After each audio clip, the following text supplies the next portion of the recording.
A great pleasure to be here, and I wanted first to elucidate a bit, as you see the title of my keynote, Unveiling the Dynamics of Evidence Utilization, Lessons from a 3IE's Balloon Squeezing Approach.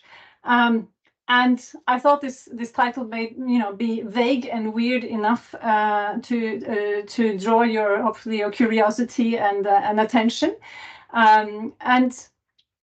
And in fact, it wasn't only that, but it actually is also the title of a chapter of a book that just came out this week, and it's called The Theories of Change in Reality, Strengths, Limitations, and Future Directions, edited by Andrew Coleros, Marie-Hélène Adrien, and Tony Turrell. And there's a couple of exciting things about also this publication. One of them is that it's actually coming out, at least in ebook, tomorrow. That's how fresh it is. And second, that it is open access. And so and this talk is sort of based and spinning around what I'm also covering in a chapter in that book.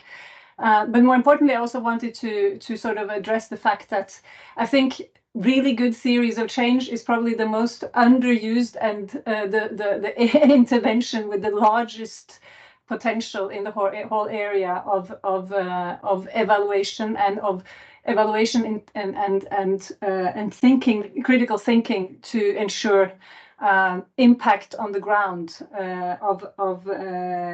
of research and of evidence. I think a lot of the work, especially in international development, fails because of a lack of understanding of the assumptions we make, which may not hold when tested, and really sort of what we think will work and why, and understanding this whole theory that lays behind a lot of interventions. So I haven't had a chance to read the whole book yet, but I just wanted to make a PR for that. In this talk, I will, as was already mentioned, I will talk a bit about sort of how 3IE has approached our assumptions over time, as a learning organization, as reacting to the market, the evidence market, the international development market as well, and sort of how we hence have developed also and improved the way we approach things over time. In the process of the talk today, I will also refer to quite a few resources. We are by our mission very much an organization with a strong mission and a strong identity of providing public goods. And so if I can achieve that some more of you know and access and use and improve what you do based on what you hear in the talk today, then I feel my mission is accomplished. Okay, so let me mention to you briefly then. So here's the title of the chapter of this book as well, is called 3IE, a balloon squeezing approach to the theory of change. And the idea being that any institutional sort of strategy, or which was in the 3IE's case when we were established in 2008, it was in our bylaws. The bylaws said, contribute to the fulfillment of well-being by encouraging and funding the research, production, and use of evidence from rigorous impact evaluations for policy decisions that improve social and economic development programs in low and middle-income countries. Sort of a mouthful, but what it kind of boils down to implicitly, and this is often the case with these kind of statements, is it is an implicit theory of change. And in my mind, it sort of became sort of a long balloon that I've sort of displayed in front of you. And the way you can read it as in most theories of change, you read them from left to right. And assumptions are made along the way. And so in this case, the implicit need was that there would be funding, and that this funding then would lead to production of evidence. And then, of course, there was implicitly that the evidence would be good, would be rigorous, would be relevant. So the evidence produced is relevant. And then, it would be needed to, over time, be synthesized. So synthesis and platforms that make this evidence available would improve access. And then improved access would lead to use, and use would lead to improved lives. That's the sort of the simplistic underlying assumptions.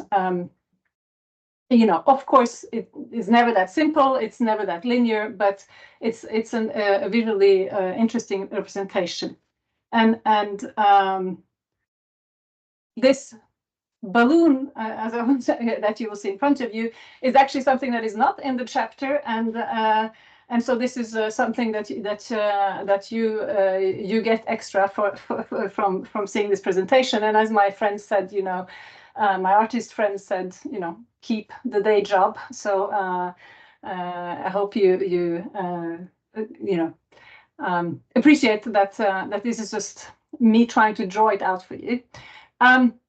Now, the idea here is really that when you squeeze a long balloon like that, the air gets displaced within the balloon, right? And it doesn't leave it. And if you do like in theories of change, when you start by squeezing it from left to right, what it means is that the air gets pushed further along. And the air in the balloon can be seen as obstacles to using evidence to improve development policies and programs. And the squeezing sort of represents testing those assumptions, trying them out, trying to fill the gaps along the way and seeing what happens. Now, here's the first squeeze that happened early on. And it was basically that funding, we were assuming the funding leads to production. 3IE, for example, had a lot of initial core funding to fund impact evaluations, given that there was very little impact evaluations in the early days of international development.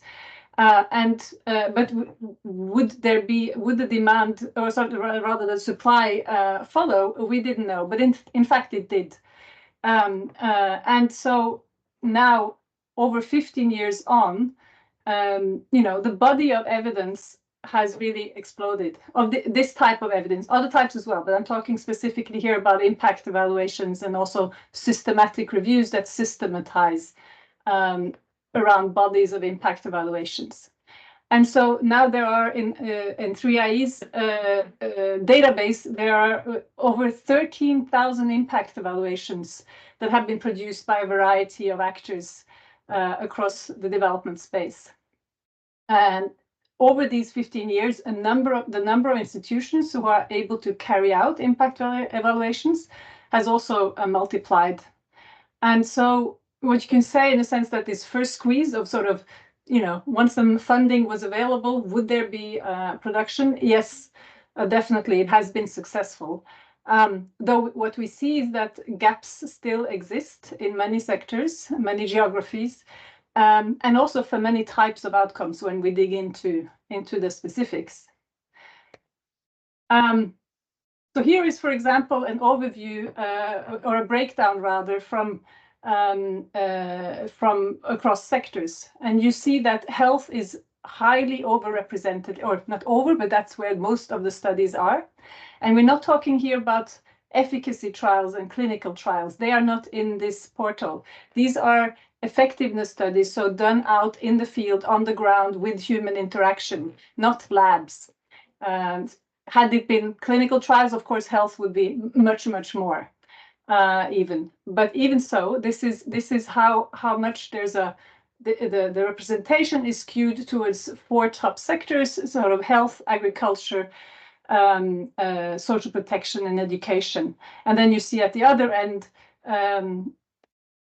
a number of sectors where there is very relatively little in ICT and infrastructure, transportation, financial services, etc. And for many of the world's most pressing health needs, the Development Evidence Portal that 3IE has created offers a wealth of evidence, and here digging into that first pillar, the health one, where there was a lot of evidence. You see that breaking it down, it has a lot of evidence in, for example, the area of basic nutrition, HIV/AIDS, basic healthcare, etc. So this is where a lot of studies are. And by the way, our largest evidence gap map. So these are maps where we map out all the evidence existing on a certain sector according to types of interventions and the type of outcomes measured. This evidence gap map looking at food systems intervention and food security and nutrition outcomes, which was done in collaboration and financed by GIZ, is the largest evidence gap map that 3IE has, with over 2,000 studies. And it's a living map, which means that it gets updated ever so often because it's such a live area with so many studies being produced every year. And then very recently, actually, of this month, there's another evidence gap map also in this area of health and nutrition. This is sexual and reproductive health and rights in low and middle-income countries, another evidence gap map. This one done in collaboration with DeGEval and funding from BMZ.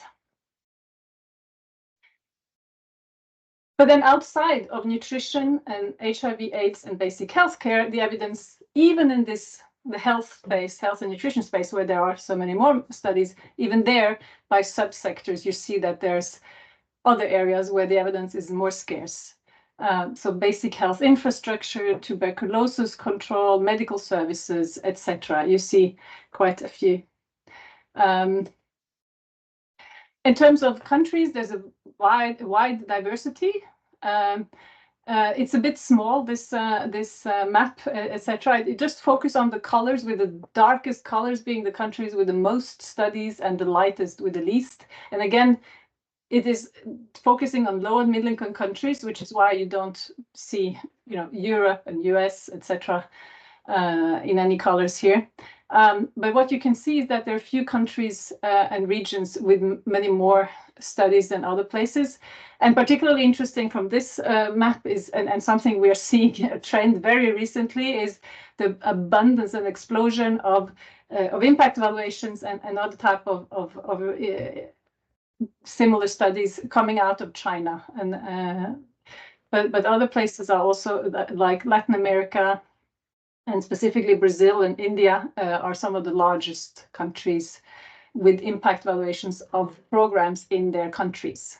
The authors are not, unfortunately, often not from the countries themselves. That's also something we look at. Here are a couple of areas. So basically, West Africa and the MENA region are really lacking in this type of studies. And here's another representation, similarly, where you see that by region, definitely the MENA region is, so Middle East and North Africa is by far the one that has the least of these type of studies. Interestingly, if you dig into those data, almost all those impact evaluations and systematic reviews, or particularly impact evaluations, almost all of them are from either Iran or Egypt. And so even within a region, there's a very skewness towards a couple of countries. Now let's go to squeeze 2. Remember, now we saw, okay, the evidence was produced with some gaps. Now we're saying, okay, is the evidence produced relevant? Is it good? Is it quality? Does it provide quality? And so on. And so as the field of, as the evidence field exploded, various shortcomings of the early sort of crops of impact evaluations are also becoming very apparent. We saw this already early on at 3IE, and hence also quite early on started introducing sort of requirements and measures to the in these impact evaluation programs that we were managing. So we were managing programs, but the researchers were coming in and bidding for doing the impact evaluations. And so we had a role to play already then in making certain requirements to ensure certain quality and certain aspects.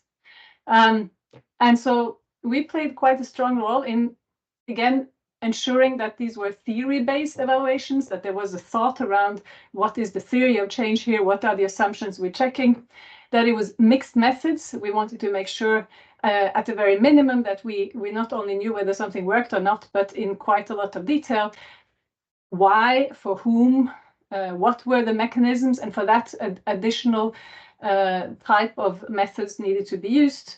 So variously, people refer to them as process evaluations, program evaluations. There's a number of type of evaluations that get to these aspects, and ways to doing it well.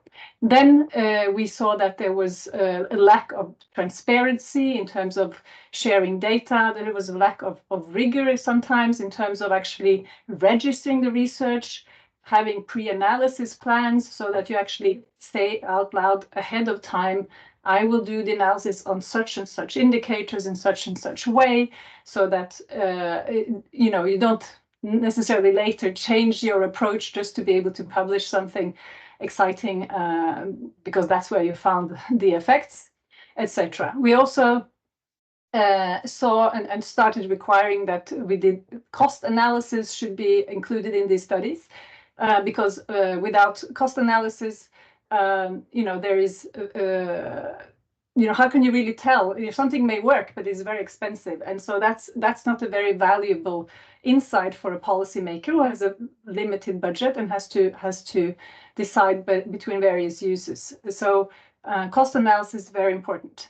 And then responsiveness and engagement with stakeholders and policymakers along the way. That was also not necessarily the norm, and is something that we've been pushing for.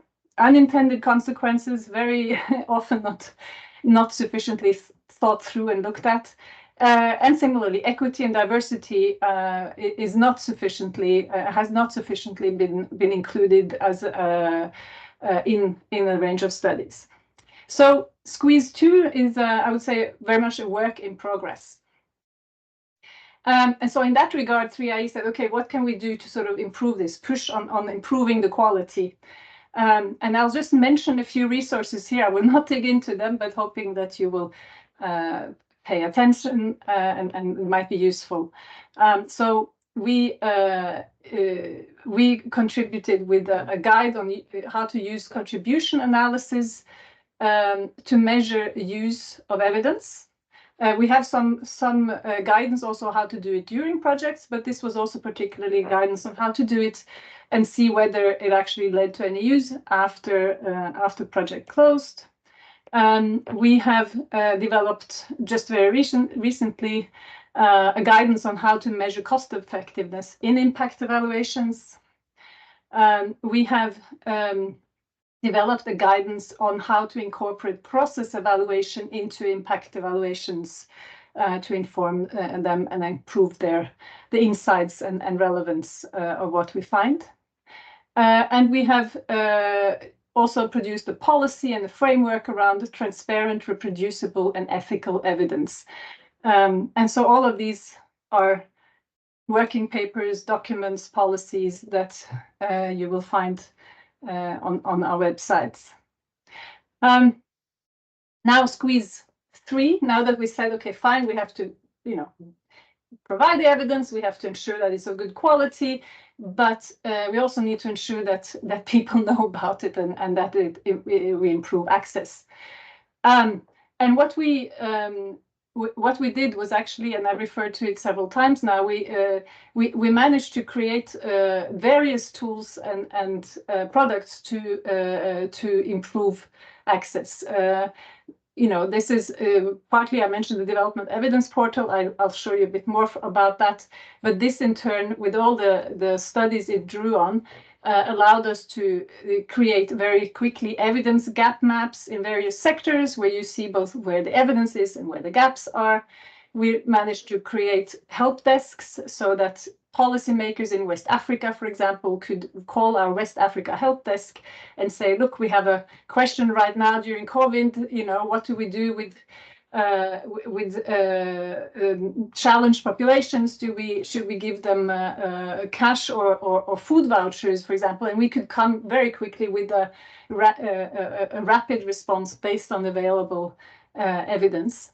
And then we develop a range of rapid evidence assessments that again can come, based on the available evidence. And we're seeing a lot of interest for these type of products from the donors and the funding side, as well as from policymakers, as I mentioned, and the wider public.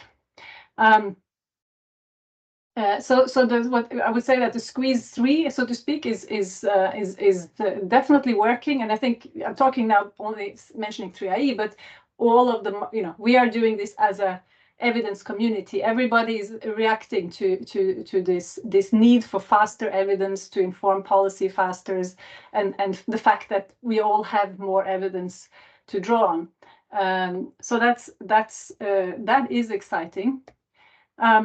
Just showing you here what it otherwise would have been like.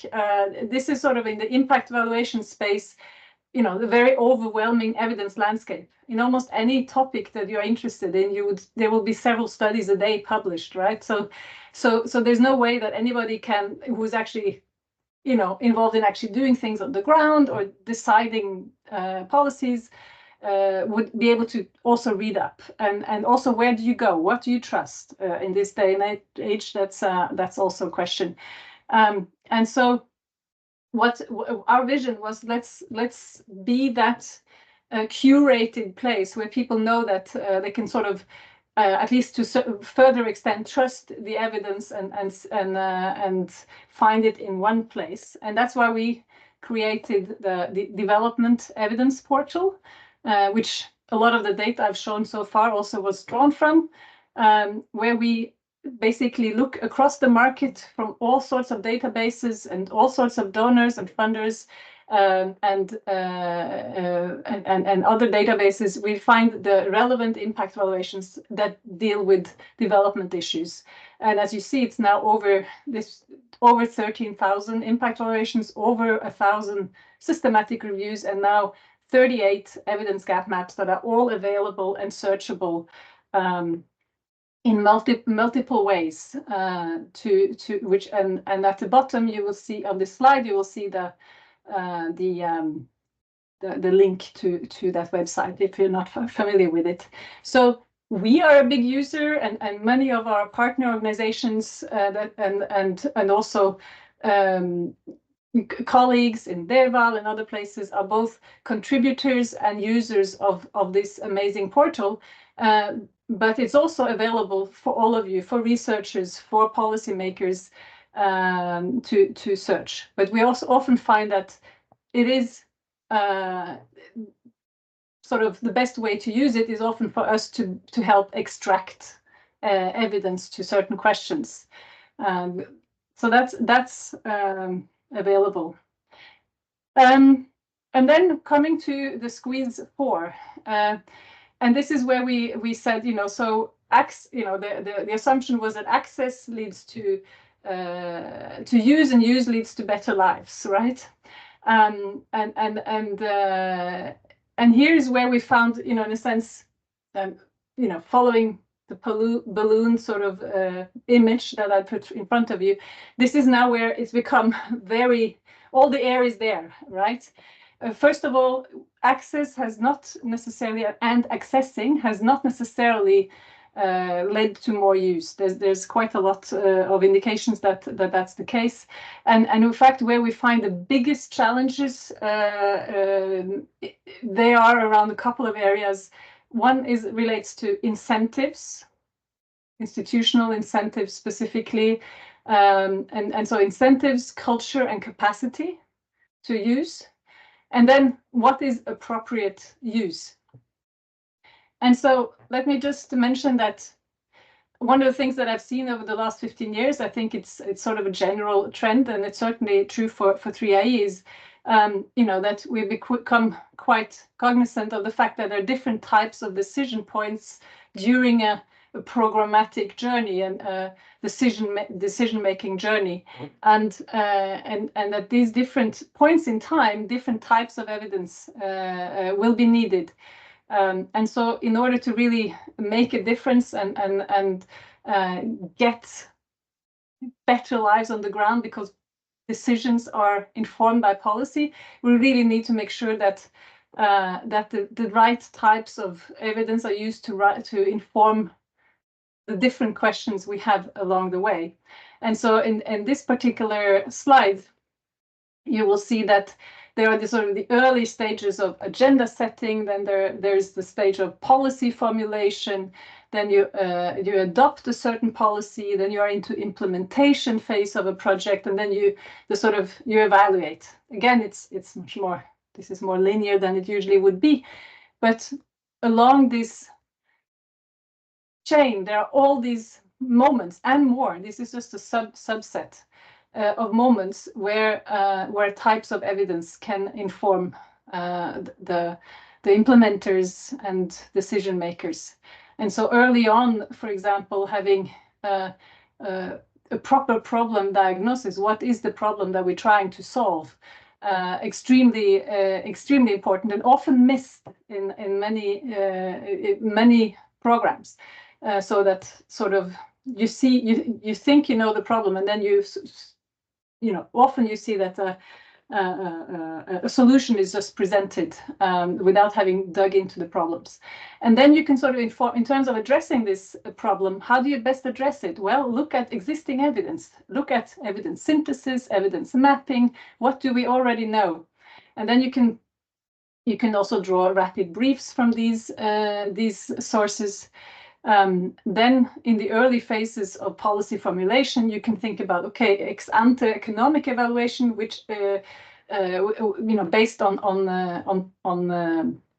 what you're planning to do and what you know about the economics. You can do that ex ante. You can of course do it ex post as well later on, where you actually know you have the costs, you have the impacts, and then you can correct it so that next time around, when you do an ex ante economic evaluation, you will have more information.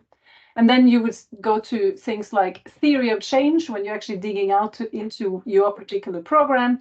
You do formative evaluations where you test acceptability, for example, of a certain approach, implementability, and then all the way through to rapid cycle evaluations, process evaluations, impact evaluations, etc. So that's one thing, sort of the field growing up, I would dare to say.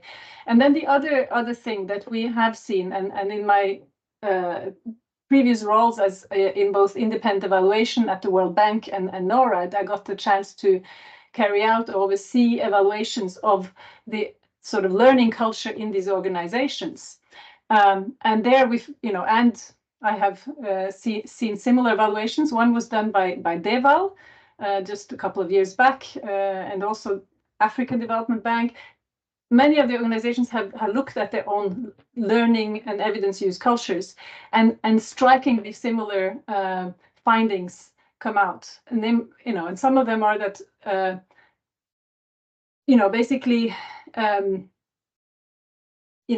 approval and disbursement culture is really sort of trumping anything else. And quality review and approval meetings, for example, do not often add value, but just sort of wave things through. And there's sort of more of a mindset of ticking boxes to look good. I mentioned the success measured by project approvals and disbursements of funds. Time and resources for monitoring, evaluation, training and learning from evidence are not usually prioritized. It's part of a lack of incentives, I guess. And then without addressing and promoting a holistic evidence culture, single measures can often, especially when there are sort of requirements, for example, to do things, they can easily become, again, this kind of box ticking exercises.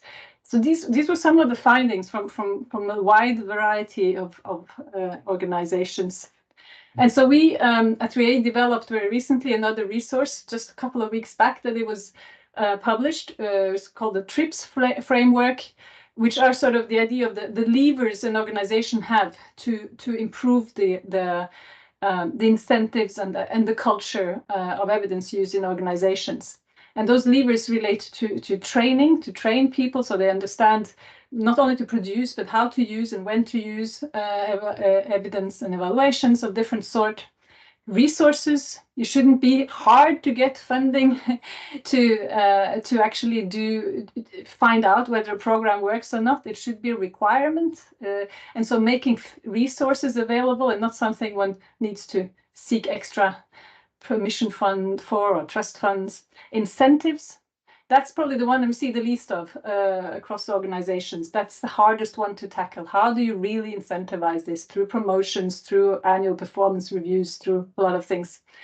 Processes, this one is tackled quite a lot. You know, there are some organizations trying to, you know, make requirements of evidence use before things are approved, etc. I can, you know, several of the organizations I work with try that, but it's hard without the incentives that it doesn't, but you know, potentially gets a bit sort of again of a ticking the box kind of exercise. And then signals from above. This is something that it's hugely important, and especially that it then needs to trickle down. That you know, recently you had the president of the IDB, for example, the Inter-American Development Bank, saying, you know, I want everyone to ensure that we are bringing evidence into what we do. You had the director of NORAD saying that fakta har makta, the facts have the power, meaning his way of saying, let's get more evidence into everything we do. These kind of signals are important. And then just the last slide, and I'll be done. That is very exciting for us as part of taking this commitment further to sort of improve this the evidence culture in various organizations. We've launched last year in October the Global Evidence Commitment, where we have several signatories. Among them, you'll see KFW, and we're hoping more will join. And this is where these organizations are sort of committing to, you know, trying to use evidence at various points in their program and project cycles along the lines that I've already spoken about, and to work with these 5 levers that I talked about. You know, both the TRIPS levers, training, resources, incentives, processes, and signals, to really see if we can holistically then change those cultures. And most recently on the, I think it was about a month ago, then USAID also joined this group. So we have basically IDB, 3IE as a convener of the group, KFW, NORAD, the UK International Development, or FCDO, and then now also USAID. So very exciting about this. And I think just to come back to the balloon, we don't know, of course, if this will be enough. Maybe we'll, you know, if we really tackle the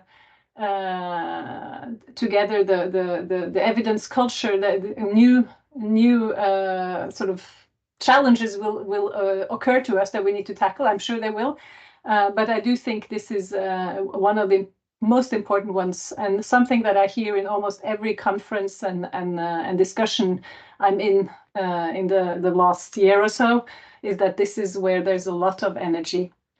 So let me stop there and hand back to the room.